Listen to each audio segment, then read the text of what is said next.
Hello everyone, welcome और welcome back.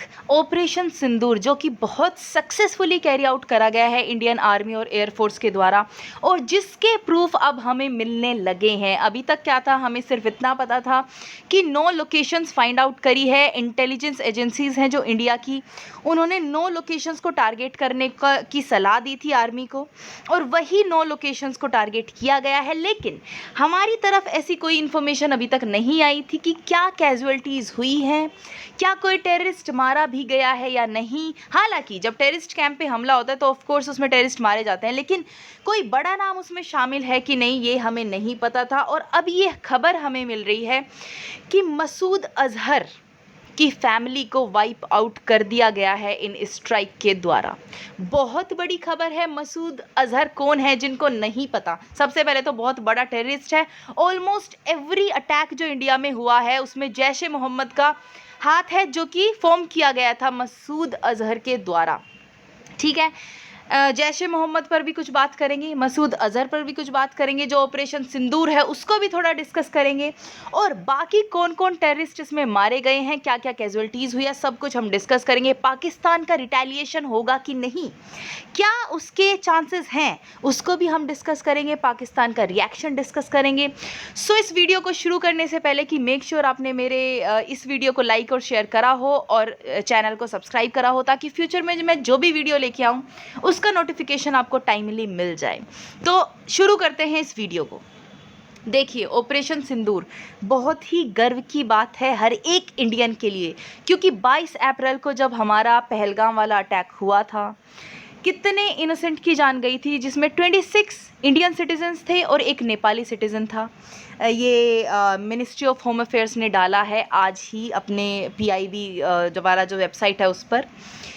बाकी हमारे ऑफिसर लोग भी थे उसमें जो मारे गए थे। कितनी औरतों के सुहाग उजाड़े थे उस अटैक में। उसी का बदला हमने ऑपरेशन सिंदूर से लिया है, और सिंदूर इसीलिए इस ऑपरेशन का नाम रखा गया है। गूज बम्स आ जाते हैं जब इस चीज़ की बात होती है कि हाँ, हमने सक्सेसफुली रिवेंज लिया है अपने जो इनोसेंट सिटीजन्स की हमने लाइफ गंवाई है उसका।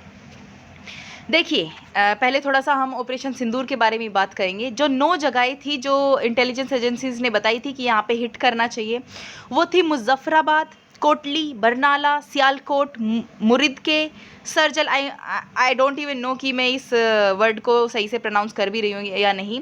और सबसे मेन जो जगह मुझे लगी जिसके बारे में ये खबर है वो है बहावलपुर, क्योंकि यही हेडक्वार्टर्स हैं जैश ए मोहम्मद के, और जैश ए मोहम्मद के हेडक्वार्टर्स पर 4 मिसाइल दागी गई हैं। ये दोबारा आपको पता चल जाएगा इससे कि कहाँ LET यानी कि लश्कर ए तैयबा का कहाँ पे होल्ड था, जिस जिस जगह पर हमने एयर स्ट्राइक करी है, और कहाँ जैश ए मोहम्मद का था। ये आपको पूरी लिस्ट है, इसको आप देख लीजिएगा। बाकी ये जो स्ट्राइक हुई है इसको स्विफ्ट, सर्जिकल और अनअपोलोजेटिकली असर्टिव बताया गया है, जिसमें बोला जा रहा है कि 70 टेररिस्ट मारे जा चुके हैं पाकिस्तान के। बहुत बड़ी बात है और बहुत गर्व की बात है। दूसरी बात, यह नंबर आपको किसी किसी न्यूज़ में अलग मिलेगा, कोई 40 बोल रहा है, कोई 70 बोल रहा है, बट हाँ, ओवरऑल हमने बहुत सारे टेररिस्ट का और उनकी जो जगह थी, उनके जो हेडक्वार्टर्स थे जहाँ पे वो ट्रेन करते थे लोगों को, उनका ब्रेन वॉश करते थे, उन जगहों को हमने डेमोलिश कर दिया है। जैसे ही ऑपरेशन सिंदूर हुआ उसी के जस्ट बाद मिनिस्ट्री ऑफ डिफेंस का ये सोशल मीडिया पे एक ट्वीट आया था, जिसमें उन्होंने बोला कि जो बारबेरिक अटैक हुआ था पहलगाम का, उसी के लिए हमने एक प्रिसाइज ऑपरेशन सिंदूर को लॉन्च किया है। और इसमें इस जो ऑपरेशन में फोकस्ड स्ट्राइक करी गई है पाकिस्तान और POJ की, यानी कि पाकिस्तान ऑक्यूपाइड जम्मू एंड कश्मीर में, जहाँ पे भी टेरर की प्लानिंग होती थी, जहाँ पे भी इनके कैंप्स होते थे, जहाँ पे भी ये ट्रेन करते थे लोगों को, वो सारी जगहों को हिट किया गया है प्रिसाइजली। अब देखिए, बात करते हैं मसूद अजहर की। मसूद अजहर ने खुद ही ये बोला है कि मेरी फैमिली के 10 मेंबर्स मारे जा चुके हैं, जिसमें से मेरी फैमिली के 10 मेंबर्स और 4 अदर्स को भी मारा जा चुका है इंडिया की जो मिसाइल अटैक हुआ है उनके हेडक्वार्टर्स में बहावलपुर में। ठीक है, खुद मसूद अजहर इस चीज़ को एक्सेप्ट कर रहे हैं, तो पाकिस्तान भी डिनाई नहीं कर सकता। और क्या बोला इन्होंने कि जो इनके चीफ है यानी कि जैश ए मोहम्मद चीफ जो है यानी कि मसूद अज़हर, इनकी एल्डर सिस्टर, उनका हस्बैंड, इनका नेफ्यू, उनकी वाइफ, बाकी जो इनकी फैमिली मेम्बर्स थे, इनकी माता जी, इन सबको मारा गया। और इनके जो एड थे, जो इनके कंपेनियन थे 2-3, उनको भी मारा जा चुका है। अब देखिए जैश ए मोहम्मद की हम पहले बात कर लेते हैं कि जैश ए मोहम्मद बना कैसे। आपको पता है मसूद अज़हर को हमने गिरफ्तार कर चुके थे, हम पकड़ चुके थे, लेकिन फिर क्या हुआ, इंडियन एयरलाइन का एक जो फ़्लाइट थी उसको हाईजैक कर लिया गया कांदार पोर्ट पे अफ़गानिस्तान के। और उसी के बदले में टेररिस्ट जो लोग थे उन्होंने बोला कि आप मसूद अज़हर को छोड़ेंगे तब हम इन जो हमने होस्टेज बनाया है 155 पैसेंजर्स को, उनको छोड़ेंगे। तो हमारे यहाँ ये बोला जाता है कि एक भी इनोसेंट लाइफ नहीं जानी चाहिए। तो इसी रूल के चलते हुए हमने उन अपने 155 पैसेंजर को सक्सेसफुली इधर लेके आए और उनके बदले हमें एक बहुत इम्पोर्टेंट जो हमारा एक तरीके से सक्सेसफुल एक ऑपरेशन रहा था मसूद अज़हर को गिरफ़्तार करने का, उस मसूद अज़हर को हमने छोड़ना पड़ा उसके बदले में। और उसी के बाद मसूद अज़हर ने ये जो जैश ए मोहम्मद नाम का टेररिस्ट ग्रुप है इसको फॉर्म किया, ठीक है। इसने जो पाकिस्तान है उसने 2002 में लश्कर ए तैयबा के साथ जैश ए मोहम्मद जो ग्रुप है उसको भी बैन करने की बात कही थी, क्योंकि 2001 में जब इंडियन पार्लियामेंट अटैक हुआ था उसमें जैश ए मोहम्मद का हाथ था और उन्होंने कबूला था। इसलिए पाकिस्तान ने बोला सिर्फ वर्ल्ड को दिखाने के लिए, बैन वैन कुछ होता नहीं है इनके यहाँ, क्योंकि यही तो इन लोगों को फीड कर रहे होते हैं, लेकिन हाँ दुनिया को दिखाने के लिए उन्होंने बोला कि हमने जैश ए मोहम्मद और लश्कर ए तैयबा को बैन कर दिया है। जो लश्कर ए तैयबा और जैश ए मोहम्मद है इनके लिंक्स अलकायदा जो कि ओसामा बिन लादेन ने फाउंड किया था, तालिबान, इन सब से इनके लिंकेज भी बताए जाते हैं। अब अगर मैं जैश ए मोहम्मद की ट्रेल की बात करूं कि इंडिया में क्या क्या अटैक में जैश ए मोहम्मद का हाथ था, ताकि आपको थोड़ा सा बैकग्राउंड मिल जाए कि जैश ए मोहम्मद पे अटैक होना is how much important for India और कितने गर्व की बात है ये। तो मैं आपको इनकी ट्रेल बताती हूँ। अप्रैल 2000 में पहला सुइसाइड कार बॉम्बिंग हुआ था जम्मू एंड कश्मीर में, जिसमें हमारे 4 सोल्जर्स मारे गए थे, ठीक है। ये जैश ए मोहम्मद का इसमें हाथ था। अक्टूबर 2001 में सुइसाइड बॉम्बर भेजा था इन्होंने, जिसमें कि 30 लोगों की जान गई थी, अगेन JNK लेजिस्लेटिव असेंबली में। फिर दिसंबर 2001 में लश्कर ए तैयबा के साथ मिलकर जैश ए मोहम्मद ने पार्लियामेंट अटैक किया था, इंडियन पार्लियामेंट को अटैक किया था, जिसमें कि 14 लोगों की जान गई थी। और इसमें हमारे जो MPs थे वो मरते मरते बचे थे, यानी कि काफ़ी क्लोज कॉल था। और अगर ऐसा हो जाता तो हमें अपनी इज्जत के लिए भी, बदला लेने के लिए भी हर तरीके से वॉर को छेड़ना पड़ता उस टाइम पर भी। बट लकीली उस टाइम किसी MP की डेथ नहीं हुई थी और हमारे 14 बेचारे मासूम लोगों की जान गई थी। 2016 जनवरी में पठानकोट एयर बेस को इन्होंने अटैक किया था, जिसमें कि 3 इंडियन सिक्योरिटी पर्सनल को मारा गया था। 2016 सितंबर, अगेन ज़्यादा महीने भी नहीं इनके बीच में, 6-7 महीने बाद ही जो जैश ए मोहम्मद मिलिटेंट्स थे उन्होंने 19 सोल्जर्स को मारा था उरी अटैक में, जिसके बाद हमने सर्जिकल स्ट्राइक किया था। अब 2019 फरवरी, कोई नहीं भूल सकता इस दिन को, आई थिंक 14 फ़रवरी की बात है ये 2019 की, जब सुइसाइड बॉम्बिंग कराई गई थी पुलवामा में, जिसमें 40 CRPF के जवान मारे गए थे। ये इतना बारबेरिक अटैक था, इसको सोचकर भी I am so sorry for my voice, मेरा गला कुछ ख़राब हो गया है। इस अटैक को सोचकर भी बहुत आंखों में आंसू आ जाते हैं। ये कुछ इस तरीके का अटैक हुआ था। और रीसेंट जो अटैक हुआ है पहलगाम अटैक, उसके बारे में आप सब जानते हो, सब में जैश ए मोहम्मद का हाथ है। तो आप समझ सकते हो कि इस जैश ए मोहम्मद के हेडक्वार्टर्स पे अटैक होना और मसूद अज़हर की फैमिली मेम्बर्स का मरना कितना बड़ा सक्सेसफुल ऑपरेशन रहा है इंडियन आर्मी का। मैं आपको एक वीडियो दिखाना चाहूँगी जिसमें एक पाकिस्तानी बंदा मसूद अज़हर को बार बार, पता है क्या बुला रहा है, मौलाना मसूद अज़हर साहब। इससे पता है क्या पता चलता है, मैं अगर वीडियो ना भी चला पाऊँ तो आप इस वीडियो को खुद देख लीजिएगा। वो बंदा बोल रहा है कि I believe in Pakistan, I believe in Pakistan army, और मुझे पता है कुछ करेगी। बाकी मैं ये बोलना चाहता हूँ कि 4 मिसाइल्स दागे गए हैं इंडिया की तरफ से मौलाना मसूद अज़हर साहब की मॉस्क पे। तो अगर ये लोग एक ऐसे, जो कि वर्ल्ड वाइड पता है कि ये एक नॉन टेररिस्ट है, उसको मौलाना मसूद अजहर साहब बुला के बात कर रहे हैं, तो आप समझ सकते हैं कि नॉट जस्ट पाकिस्तान के कुछ लोग, या फिर नॉट जस्ट पाकिस्तान की गवर्नमेंट, नॉट जस्ट पाकिस्तान की आर्मी, बट पाकिस्तान के जो कॉमन पीपल है वो भी किस तरीके से पाकिस्तान में जो टेररिस्ट ग्रुप है उनको हार्बर करते हैं, उनको सपोर्ट करते हैं, और उनको बेसिकली एक रेस्पेक्ट की नज़रों से देखते हैं, रेस्पेक्ट के तरीके से उनका नाम लिया जाता है।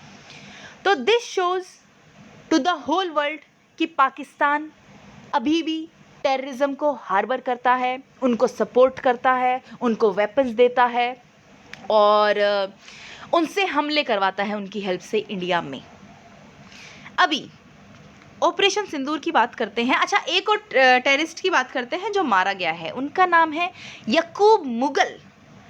इस टेररिस्ट को भी इस ऑपरेशन के द्वारा मार गिराया, लेकिन अगेन पाकिस्तान का जो फेस है ना, रियल फेस, वो दुनिया के सामने दोबारा आया है, क्योंकि यकूब मुगल एक टेररिस्ट होने के बावजूद भी जो पाकिस्तान की पुलिस है, जो इनके आईएसआई के चीफ हैं, जो इनके पुलिस पर्सनल्स हैं, सब ने इस टेररिस्ट की फ्यूनरल को अटेंड किया है।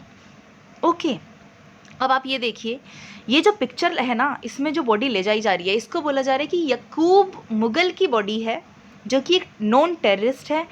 और एक वीडियो वायरल हो रखा है जिसमें अगर आप इस वीडियो को चलाकर देखेंगे गूगल पे, तो आपको दिखेगा कि पाकिस्तान आईएसआई के लोग, पाकिस्तानी पुलिस पर्सनल्स, वो सब इस फ्यूनरल को अटेंड करने आए हैं। तो आप किस मुंह से ऐसा बोल देते हैं कि पाकिस्तान तो टेररिज्म को फंड ही नहीं करता, टेररिज्म को सपोर्ट ही नहीं करता, हम तो टेररिज्म के खिलाफ हैं, हमारा जो इंडिया पे अटैक्स हुए हैं उनमें कोई रोल नहीं है? भाई, ऐसा कैसे बोल लेते हो तुम? तुम्हारा साफ साफ जो चेहरा है वो दुनिया को दिखा रहे हो, and still you have the guts to say कि नहीं, हम टेररिज्म को सपोर्ट नहीं करते हैं। अब हम बात कर लेते हैं अपनी तरफ के जो डिफेंस मिनिस्टर हैं उनकी। राजनाथ सिंह जी ने बोला है कि हमने सिर्फ इनोसेंट सिविलियंस हैं उनको टारगेट नहीं किया है, सिर्फ वो लोग मारे गए हैं जो पहलगाम अटैक में जिनका हाथ था, और जो टेररिस्ट है, हमने सिर्फ टेररिस्ट कैंप, टेररिस्ट हेडक्वार्टर्स, इन्हीं को टारगेट किया है, इन्हीं पे अटैक किया है। बार बार हर एक जो इंटरव्यू हुआ है आर्मी के साथ, गवर्नमेंट के साथ, हमने एक ही चीज़ पर स्ट्रेस किया है। और इसका मतलब ये नहीं है कि हम पाकिस्तान से डरते हैं, मतलब ये तो बात भी मजाक लगेगी। इसका मतलब ये है कि भाई, तुमने जो पहलगाम में करवाया उसका जवाब हमने आपके सिविलियंस को छोड़ के सिर्फ टेररिस्ट लोगों को मार के दिया है। अगर आप अब अपनी तरफ से इसको वॉर समझ रहे हो, और टेररिस्ट को अगर आप अपने सिविलियन समझ रहे हो, तो इसमें हमारी गलती नहीं है। और अगर आप इसका जवाब एक वॉर के साथ देते हैं, वॉर इनिशिएट करने की कोशिश करते हैं, तो उसका रिटेलिएशन हम एक फुल फ्लेज्ड मिलिट्री एग्रेशन के साथ देंगे। ठीक है, वर्ल्ड वाइड इंडिया ने अपना स्टैंड रख दिया है कि अभी तक इंडिया ने, देखिए, मिलिट्री एग्रेशन और जो टेररिस्ट ऑपरेशन, दोनों में फ़र्क होता है। अभी तक इंडिया ने साफ बोला है कि हमने टेररिस्ट ऑपरेशन किया है, टेररिस्ट ही मारे गए हैं, उन्हीं के कैंप्स को टारगेट किया गया है। हाँ, अगर उसमें एक दो सिविलियन की जान गई है तो हम डीपली इस चीज़ को सैडेंड है इस बात से, और बाकी हमारा टारगेट वो नहीं था। बट अगर इसके जवाब में पाकिस्तान बोलता है कि हमारे सिविलियन को मारा गया है, या फिर जो जगहें टारगेट करी गई हैं वो हेडक्वार्टर्स नहीं थे, किसी टेररिस्ट ग्रुप को हार्बर नहीं कर रहे थे, वो तो सिविलियन की जगह थी, और वो इस बात के चलते हम पे अटैक करने की कोशिश करता है, तो इंडिया इस चीज़ को एक वॉर का जो एक्शन है वो मानेगा, और उसको फुल फ्लेज्ड मिलिट्री एग्रेशन उसके बाद दिखाएगा। तो we are even ready for stage 2 अगर पाकिस्तान कुछ करना भी चाहता है तो। अजीत डोवाल जी, जो कि एनएसए हैं, नेशनल सिक्योरिटी एडवाइज़र हैं, उन्होंने साफ साफ बोल दिया है, पूरे वर्ल्ड में ये एक मैसेज डाल दिया है कि अगर पाक ने ट्राई किया एस्केलेट करने का टेंशन बिटवीन अस इस ऑपरेशन के बाद, अभी तक ऑपरेशन है, एग्रेशन नहीं है, तो उसके बाद हम उनको अपना एग्रेशन दिखाएंगे। We will retaliate with more power and force. Okay, अब देखिए, अभी तक क्या था ना, पाकिस्तान बार बार ये बोल रहा था कि वी विल रिटेलिएट, हम बदला लेंगे, हमारे सिविलियंस को मारा गया है और ये बहुत ही शर्मनाक हरकत करी है दुश्मन ने। अगर आप शहबाज शरीफ के ट्वीट्स देखेंगे ना, मैंने इसमें डाले नहीं है कि फालतू की बकवास, वो वैसे भी करते रहते हैं, मेरे को इतना इंपॉर्टेंट लगता भी नहीं है, इसलिए मैंने नहीं डाले। मैंने सोचा था कि मैं आपको बोल के ही बता दूंगी। उन्होंने जो जो लिखा है, उन्होंने यही सब लिखा है कि हमारे सिविलियन को मारा, इतनी शर्मनाक हरकत करी है हमारे एनिमी कंट्री ने और अब हम इनको जवाब देंगे, दिस एंड दैट। लेकिन जैसे ही इंडिया ने अपना स्टैंड एकदम क्लियर किया ना, पता नहीं कैसे but Pakistan is trying to back down, क्योंकि जो इनके मिनिस्टर, आपको याद है मैंने पिछली वीडियो में आपको बताया था कि जो इनके डिफेंस मिनिस्टर है ना, मिनिस्टर ख्वाजा आसिफ, उन्होंने पहले बोला था कि अगर इंडिया ने ट्राई करा पाकिस्तान को हार्म करने का इन एनी वे, या फिर कोई स्ट्रक्चर बिल्ड करने की कोशिश करी on any dam, on any river, to stop the flow, water flow to Pakistan, तो हम उनके स्ट्रक्चर को डिस्ट्रॉय करेंगे, डेमोलिश करेंगे और बहुत ही फुल फोर्स के साथ हम एग्रेशन दिखाएंगे, ऐसा ऐसा उन्होंने बोला था। और अगर हमें पहल भी करनी पड़े अटैक की, तो हम वो करेंगे। लेकिन अचानक से इनका जो टोन है वो शिफ्ट कर गया है और थोड़ा नरम स्वभाव के साथ ये बात कर रहे हैं। अभी इन्होंने बोला कि देखिए, अगर जो इंडिया की जो मिलिट्री स्ट्राइक है, अगर उसको इंडिया बोलता है कि हम रैप अप कर देंगे या फिर हम उसको अब नहीं कर रहे हैं, मतलब उस चीज़ को अगर इंडिया कम कर देगा और बंद कर देगा, तो we are ready to back down and we will wrap up the tensions between India and Pakistan, और हम बात करने की कोशिश करेंगे उसके बाद इनसे। तो अचानक से इतना टोन शिफ्ट अगेन, ये सिर्फ ट्रेलर था। मैं नहीं बोल रही हूँ, ना ही मैं वॉर को कंडोन करती हूँ, बट मैंने अभी अभी आपको इतने सारे अटैक्स के नाम लिए हैं जिसमें हज़ारों इंडियंस की डेथ हुई है। बार बार पाकिस्तान टेररिस्ट अटैक कराता है, टेररिस्ट के ज़रिए ही अटैक करता है इंडिया पे। तो अगर ये लोग अभी वॉर चाहते हैं ना, तो वॉर होनी भी चाहिए इनके साथ। हालांकि कैजुअलिटीज़ दोनों तरफ होंगी, मेरे को पता है, इनोसेंट लोग, हमारे सोल्जर, कुछ कुछ चीज़ें दोनों तरफ होंगी, बट पाकिस्तान को एक तो सबक मिल भी चुका है। अगर पाकिस्तान यहीं से सीखना चाहता है तो सीख जाना भी चाहिए, ताकि फर्दर कोई एस्केलेशन ना हो। मैं भी यही चाहती हूँ, सब यही चाहते हैं। बट हाँ, मैं ये बोलना चाहूँगी कि ये जो ऑपरेशन हमने किया है, मस्ट था ये पाकिस्तान को ये याद दिलाने के लिए कि अपनी हद में रहो, अपनी औकात में रहो, हमें बदला लेना आता है। बाकी अगर कोई भी इसके ऊपर और अपडेट आती है ऑपरेशन सिंदूर के ऊपर, या फिर जो भी टेंशन्स चल रही है इंडिया और पाकिस्तान के बीच में, मैं उस पर वीडियो लाती रहूँगी। Please make sure to like and share the video and subscribe to the channel and take care, bye bye.